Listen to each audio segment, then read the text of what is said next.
If I showed you these photos and asked you what you think, the first thing you'd probably say is, they're beautiful.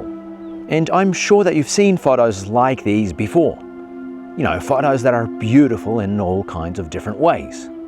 Beautiful landscape, beautiful sunset sky, beautiful child. Idyllic, postcard-like images. But let me ask you, is that enough?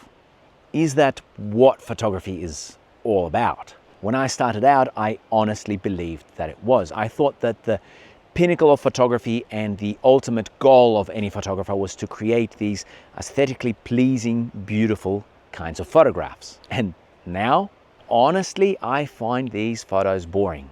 For me, they're boring as hell. They don't stick, they don't stay with me. I don't really feel anything real from them. I've seen the same sort of stuff over and over again.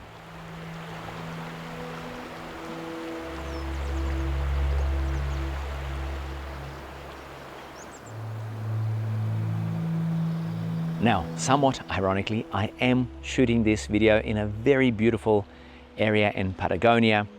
But as always, I just make these videos whenever I get the chance and whenever I find a quiet place. So if today's place is going to have to be beautiful, so be it.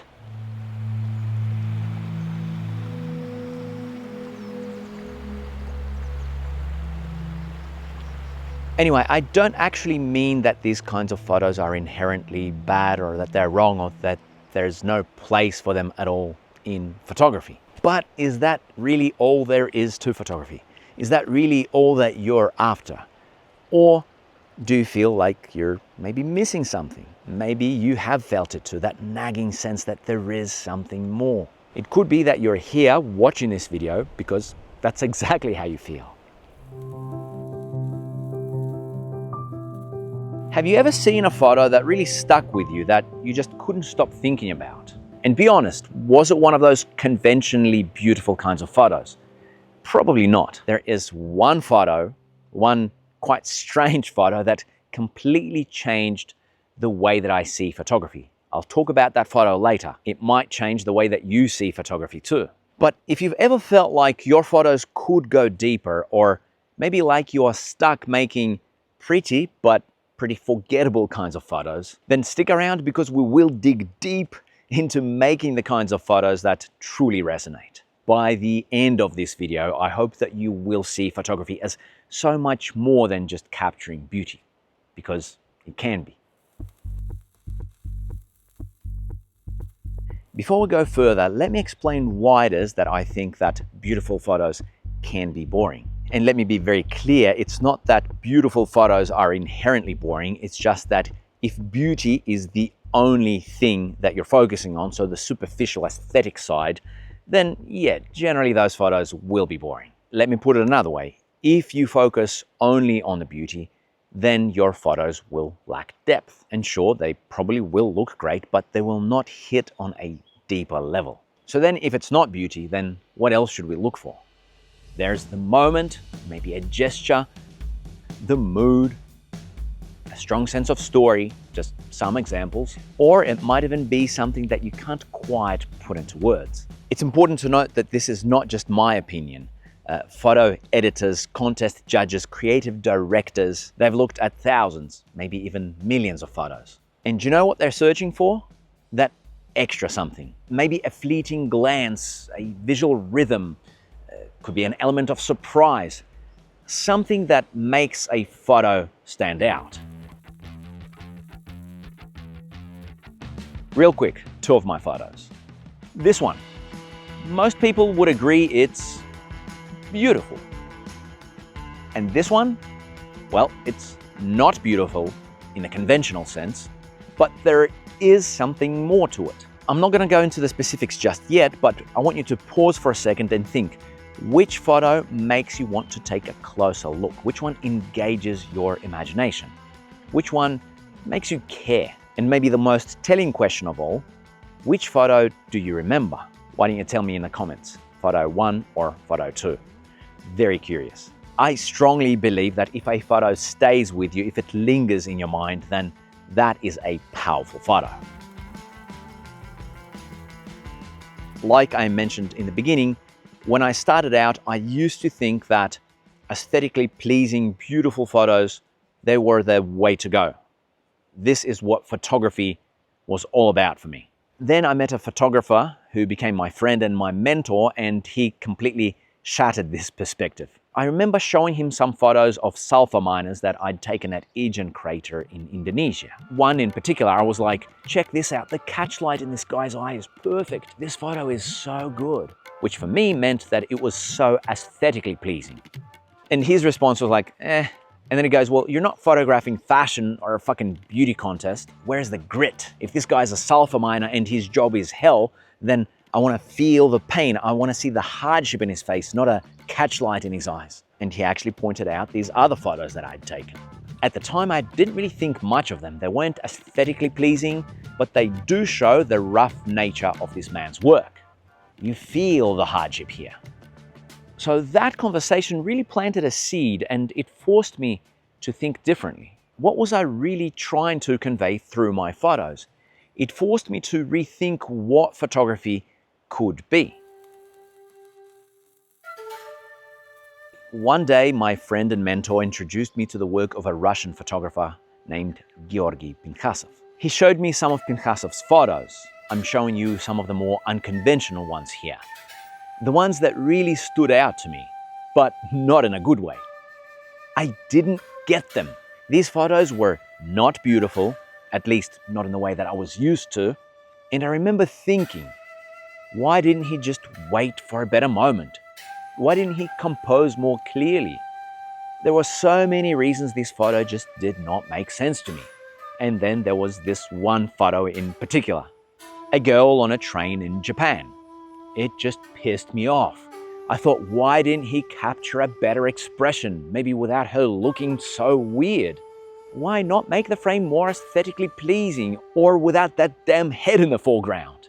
This photo frustrated me to no end, and I told my friend, look man, I don't know what you're on about. 𝗵𝗏 has some great photos, sure. I mean, he's got a huge body of work. There are some photos that I like. But this photo of the girl on the train in Japan, what is this all about? And my friend goes, wait a few years, you'll understand. I was like, fuck off, whatever.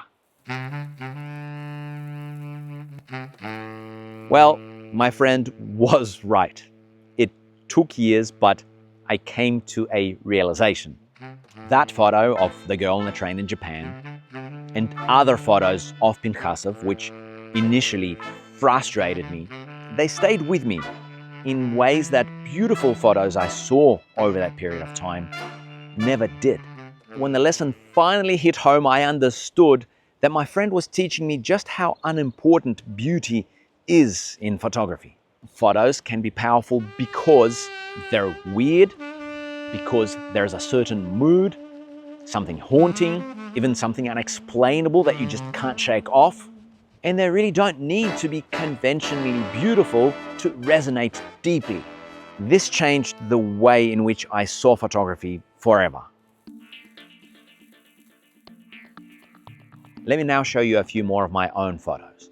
Ones which I don't think are conventionally beautiful, but which I think are impactful. Let's start with the one that I showed you earlier. I want to explain why it works. So, nothing particularly beautiful about this photograph. Not in the conventional sense, but there is a strong sense of story. Even at first glance, you can see that things are happening. The man on the camel commands attention, his traditional attire, his posture. Then there's the truck, overloaded with people, smoke billowing out. It's chaotic and it's jarring against the quiet desert environment. And the more you look, the more contrasts emerge. The camel, the ship of the desert, symbolizes tradition and harmony with the environment, while the truck, spewing smoke and overloaded, feels like an intrusion. And it's kind of symbolic of modernity, of the outside world encroaching on this timeless desert. It's almost like there's a battle here between past and present, tradition and modernity. There are layers that invite you to pause, reflect, and imagine. This photo is all about mood, atmosphere, and feeling. The scene is bathed in this yellow-orange glow, creating an almost otherworldly vibe. The silhouettes, the repetition of the figures and the rhythm of the hands reaching towards the sky, this feels almost like something out of science fiction, like a spaceship landing at night. There's mystery to the whole thing. And this photo isn't about telling you exactly what's happening. It's about making you ask questions. It invites your imagination to fill in the gaps, to wonder about the story behind the moment. This is the final one of my photos that I want to talk about. Again, it isn't conventionally beautiful, but it's one of my favorites from a trip to the Philippines that I made years ago. There's such a strong sense of mood and story here. The muted color palette, the grayish-blue tones of the sea and the sky, they reflect the rough, miserable weather of the day. You can almost feel the heaviness in the air, the motion of the water. Then there's the man with the fish on the spear. This evokes a strong sense of purpose and narrative. You can pretty much make out what he's been doing and imagine the effort it's taken. You quickly understand the connection that this man has to the sea. I intentionally left the tilted horizon in this photo because it enhances the sense of disorientation that you feel on a rocking boat. It captures the unease of the movement of being at sea during these kinds of conditions. So, another example, not traditionally beautiful, but powerful. As you're watching this, I want you to take just a moment to reflect. What kind of a photographer are you? And I think also importantly, what kind of a photographer do you want to be? If your goal is to rack up quick likes on Instagram, then yeah, those pretty postcard-like images might do the trick. Not guaranteed though, because we see countless photos like that everywhere, pretty much every day. But sure, if you follow a certain visual formula, then you may get those likes relatively quickly. Here's the question though, will those images hold their value over time? Will they make anyone feel something or stop to take a second look years from now? Or forget about years from now, what about tomorrow? I'm not sure about that. I think that more likely the reaction will be like, oh, another pretty or beautiful photo. Seen that before. Next.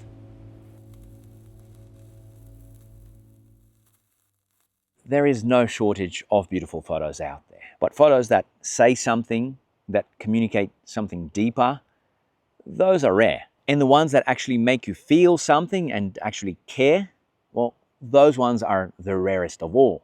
So let me ask you, are your photos communicating something or are they just pretty pictures? And again, what kind of a photographer do you want to be? What kinds of photos do you want to be making? If you really want to know about the practical side of making the kinds of photos that go beyond pretty and beautiful, the kinds of photos that resonate, well, then I've actually got an entire course on that topic. Of course, you can find the link to it in the description, and that's if you really want to dig deeper. For now, let me give you some quick practical tips, things that you can think about the next time that you're shooting or working on your photos. Let's talk about the practicalities of creating photos with real impact. So before you press the shutter button, ask yourself, what am I trying to communicate? If your answer is something like, oh, well, I just want to make a photo here because this is a beautiful scene, it reminds me of something that I saw on Instagram, then I would really encourage you to challenge yourself to dig deeper. Ask yourself questions like, what do I want to say, to communicate through this frame? What emotion or emotions do I want to evoke? What atmosphere or mood can I convey here? Even if the scene you're shooting is beautiful, there's nothing wrong with that, great, but think about what else you can do with it. Is there a strong feeling of warmth? Maybe if you stick around long enough, there's some kind of a fleeting moment. Maybe there's a way to add tension. Think about the interplay of light and dark. This could add layers to the beauty. And it's not like it's hard to ask these questions, but asking them can completely transform the way that you approach your photography. The more intentional you are with these questions, the more your photography will stand out. And not just as beautiful, but as multi-layered, meaningful, and deep. And these kinds of questions, they don't stop when you click the shutter. The same principles apply when you are processing your photographs. Are you boosting saturation, contrast, or warmth because you think it just looks awesome because that's the trend that you see all around you? Or are you doing it to enhance the emotion, the mood, or maybe the sense of story in your photograph? Before you go crazy with all the adjustment sliders, ask yourself these questions. How do I want this photo to make the viewers feel? What kind of impact will making it warmer, cooler, brighter, or darker have on that feeling? Once again, the key is intention. The more thoughtful you are about making these decisions, the more you are giving yourself the chance of creating something more meaningful and ultimately something that will be powerful and memorable. So that's ultimately what I wanted to share with you today. If you feel like you want to grow as a photographer, then stop focusing on only making photos that are beautiful, pretty, or nice. Push yourself to create the kinds of images that communicate, that evoke emotions, that linger in the mind long after they're seen. If you want to dive deeper into these ideas, as I've mentioned, I have a whole course on this topic. It's very in-depth with over 2 hours of video lessons, a digital PDF book, and even exercises. It's called The Ultimate Method to Amazing Photos. And it's all about moving beyond aesthetics, not ignoring the aesthetics, but moving beyond that to create images that truly connect and captivate. Once again, the link is in the description below.